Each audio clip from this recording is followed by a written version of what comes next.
Hello, this is Todd Shank from Premier FPL, bringing the Gameweek 5 tips for Fantasy Premier League. This week, I'm going to take a look at a few differentials to consider for looking ahead, as well as some of the top players, top transfers, captain picks, and fixture difficulty. All right, so to start out, just taking a look at some of the differentials here, move back up here.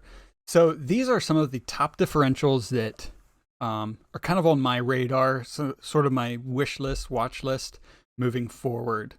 As you can see, I have it listed out here by player, their position, their price tag, ownership, and then taking a look at three specific underlying statistics to kind of see, as far as attacking players, who I want to target, who you could look at targeting, as well as the minutes played.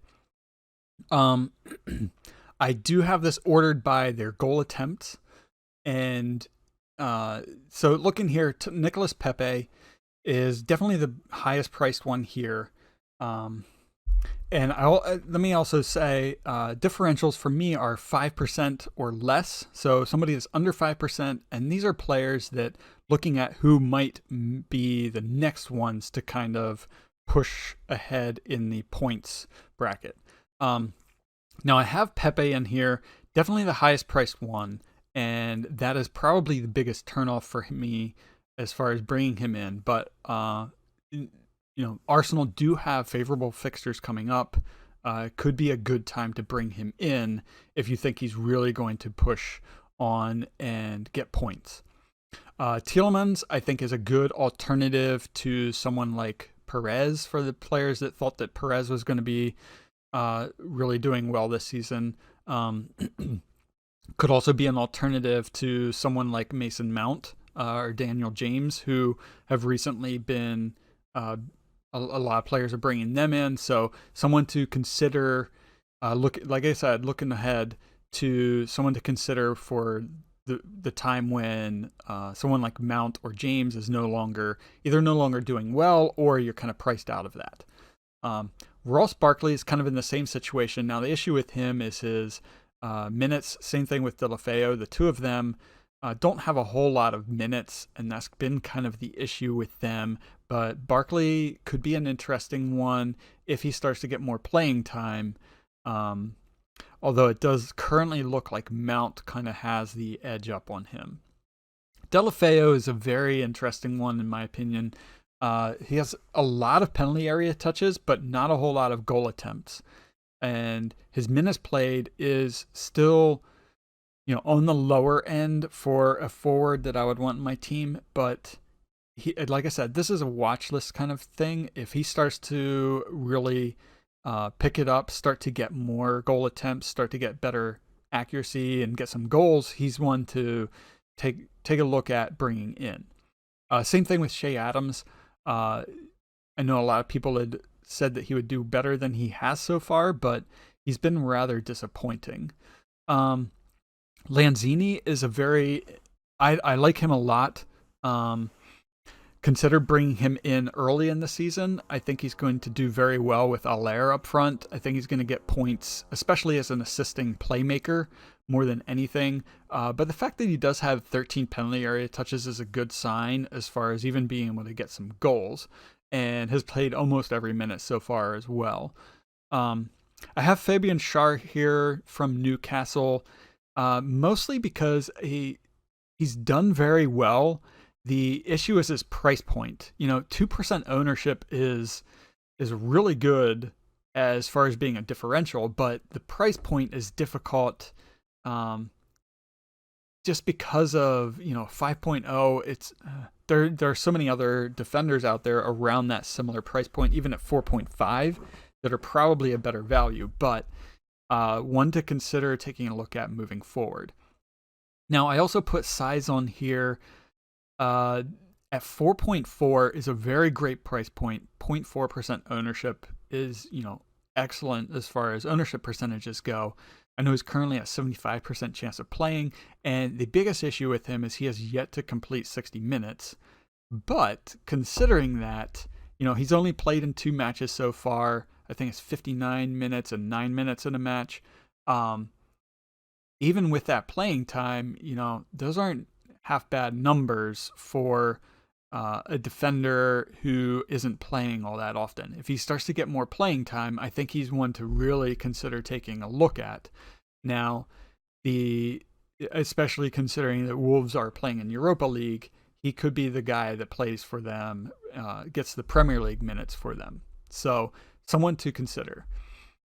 Now, I did also want to bring up, these are some of the top player targets. I did throw in Mason Mount as well, just because he is one of those players that was a differential and is now up to 21% ownership. So these are some of the statistics to kind of compare. 12 goal attempts, 13 goal attempts. Basically, they're all up above 12 goal attempts, which is also where, Barkley, Tielemans, and Pepe are kind of in that range as well. But one of the big things here is, Pukki, Aguero are the lowest as far as penalty area touches, while Salah and Sterling are up here. I think they have the most penalty area touches this season so far. So this is kind of the comparison of where these differentials, kind of a comparison between a differential and the top end players. Now, Mason Mount and Teemu Pukki both were differentials and are now up there into this, again, not really the upper echelons except for Pukki, but he is really up there. 14 goal attempts, penalty area touches with 10. A lot of players are starting to look at bringing him in so that he is no longer that differential. Okay, so I'm going to jump back over here. Top players transferred in, we have Abraham, James, De Bruyne, Mount, and Aguero for this game week. And then out, Wan-Bissaka, Rashford, Laporte, mainly for injury, Martial for injury. I think Wan-Bissaka is a combination of the injury as well as just not doing as well as people thought he would. 11 points. I think a lot of people saw, 8 points from the first match. Oh, he's going to, he's really going to carry United forward. But one thing that I've noticed, using the eye test is he's done very well defensively, but not really getting forward and getting a whole lot of threatening passes in. So as far as an attacking threat goes, he's really not the same player as he was for Crystal Palace. Done very well defensively. So if United start to pick up clean sheets, then he's somebody to look at. But until then, honestly, I think James is about the only United player that I would consider bringing into my team right now. Pukki, interestingly, being transferred out, and I think that's mostly because of playing against City coming up this week. So take that one with a grain of salt, I suppose. All right, so captain picks.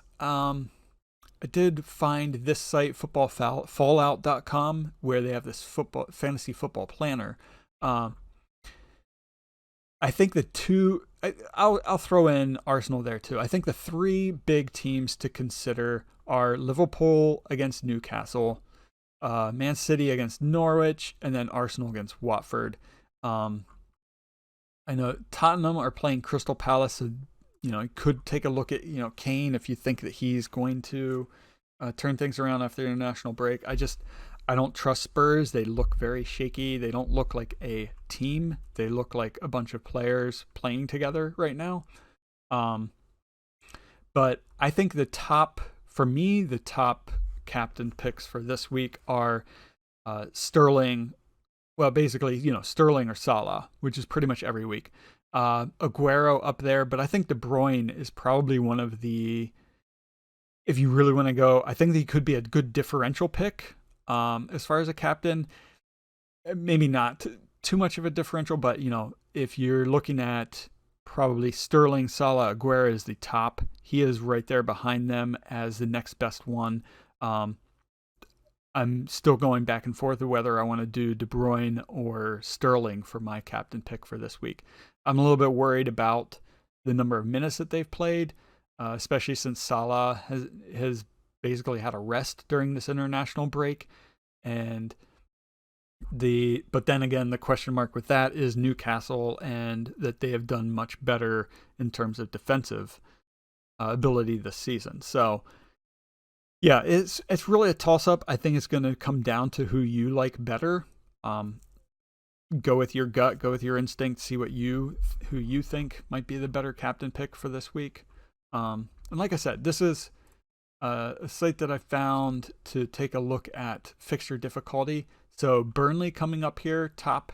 I think they do have some of the best fixtures coming up.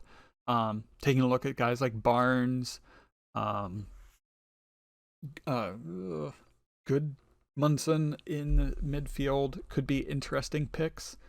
I know Arsenal's fixtures coming up are very good, and I think this is also where you might want to consider Aubameyang.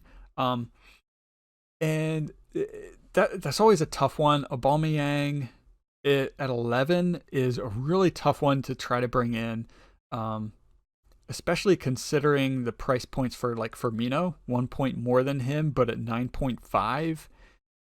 A little bit more of a better value allows you to bring in, more of these other players. Whereas if you have Aubameyang, you're basically saying, Aubameyang is going to do better than one of, Mane, Salah, Sterling, or Aguero.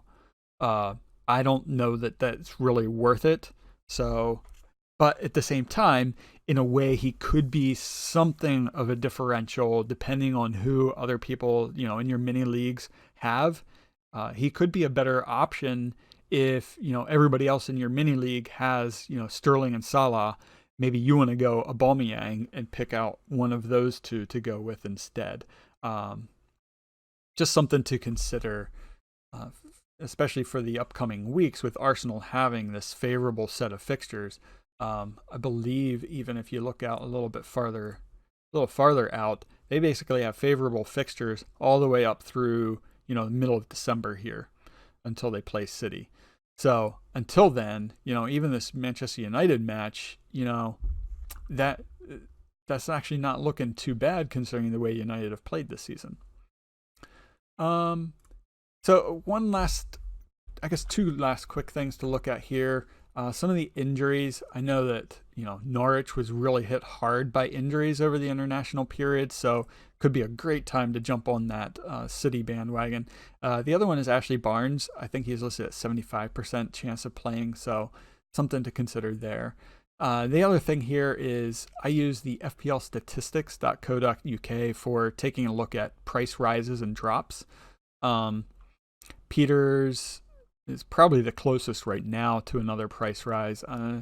Don't know that it's going to make it yet, but some of the price drops here, looking at Lewis Cook, Matt Doherty, Pedro, and Jesus as most likely dropping overnight. So something to consider when you are making some changes here for this week. Okay, so I think that's where I'm going to wrap up. Yeah, I think if you have a good differential, somebody that you're really targeting as a differential pick for the next couple of weeks, let me know in the comments below. Would really like to get your insights into maybe even why you see them as a differential. Otherwise, I think that's where I'm going to leave the Game Week 5 FPL tips. Thanks for tuning in, and I wish you good luck and have fun.